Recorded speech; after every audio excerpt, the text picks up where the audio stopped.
আসসালামু আলাইকুম ভাইরা, আপনারা সবাই ভালো আছেন? আমিও আপনাদের ভালো আছি। আর আজকে রান্না হচ্ছে কিন্তু সবজি বিরিয়ানি, মাংস দিয়ে না, আলু দিয়ে। আর এই যেখানে পাতাকপি গাজর আছে, আর এই যে সোয়াবিন দিয়ে আজকে বিরিয়ানি রান্না করা হবে।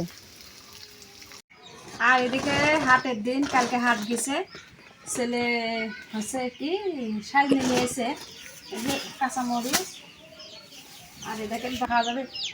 যাই হোক, শাক নিয়ে আসছে। আর বাজার থেকে কিন্তু এগুলো কিনে নিয়ে আসছে পটল, পেঁয়াজ আর হচ্ছে রসুন। কালকে নিয়ে আসছে। আমি এদিকে ধরেন যে ওখানে রসুন কাটছি, এই জন্যে মানে আমার ভাইয়েরে এই জন্যে সময় পায় না। এখন এসে যে বাঁচতেছে, কালকে কোনো বাজার সবাই করি না, খালি এগুলিই কেনা হয়েছে।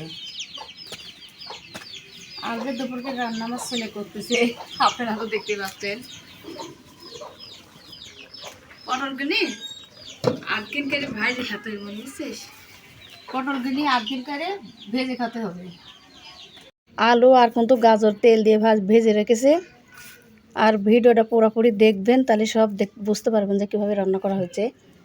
আর এখানে দেওয়া হচ্ছে এই যে দারচিনি আর হচ্ছে চলা, তেলে ভেজে নেওয়া হচ্ছে।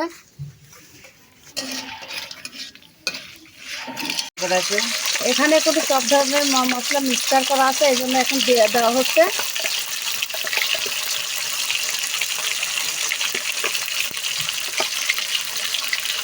এটা ভালোভাবে ভেজে নিতে হবে। মশলা কষানো হয়ে গেছে, তারপর এখন তো সোয়াবিনটা ঢেলে দেওয়া হয়েছে, এখন কষানো হচ্ছে। আর এখন এই বিরিয়ানির চালটা এর মধ্যে ঢেলে দেওয়া হবে।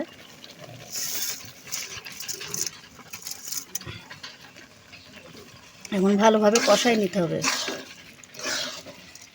তো যতই যাই এখন খাইতে কীরকম লাগবে না তা জানি না, কোনোদিন কিন্তু রান্না করে খাওয়া হয় নাই, এই প্রথম। দেখা যাক কীরকম লাগে, কীরকম স্বাদ হয়।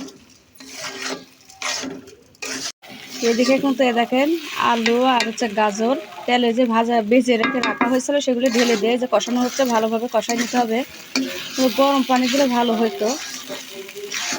আর রান্না করতে আমি করছি না, আমার ছেলে করতেছে। আমি আমাদের চাচাতো ভাইয়ারে রসুন লাগাইছে, মানে নিয়ে খুব গরিবে হয়রান হচ্ছে, এই জন্য বলতেছে কবে থেকে যে চারটি রসুন বেঁচে দেন। তো ওই মানুষে বলে না, একবার মানুষ যে হাত খান ধরলে কিন্তু পাত খান ধরে। সে করলে পরে ধরেন চারটি রসুন কেটে দিলে পরে দিবে নি, আমারে খাওয়া হবে নি। তারপরে হচ্ছে কিনতে হবে, খালি ওগুলিতে তো হবে না। আর এখানে কিন্তু পাতাকপি দিয়ে দিল, দিয়ে কষাচ্ছে। আর এই যে গম আমি কিনে রাখেছি, দেখেন কালকে রোদে দিতে হবে। এখানে 1 মণ আছে, আমার চাচাতো ভাইয়ের থেকে কিনেছি, আর 1 মণ কিনতে হবে। এই যে এখন কিন্তু কষানো হয়ে গেছে, পানি দিতে হবে।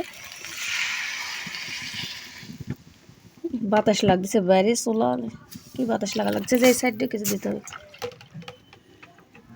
এখন ভালোভাবে লাড়ি চাড়ি দাও। এই যে রান্না কিন্তু হয়ে গেছে। আর এদিকে আমি কাম কাজ সেরে গোসল করে এসে খাইতে বসেছি, দেখি কীরকম হয়েছে। আর এগুলি কিন্তু এই যে সোয়াবিন, এই দেখেন এইটা কীরকম হয়েছে।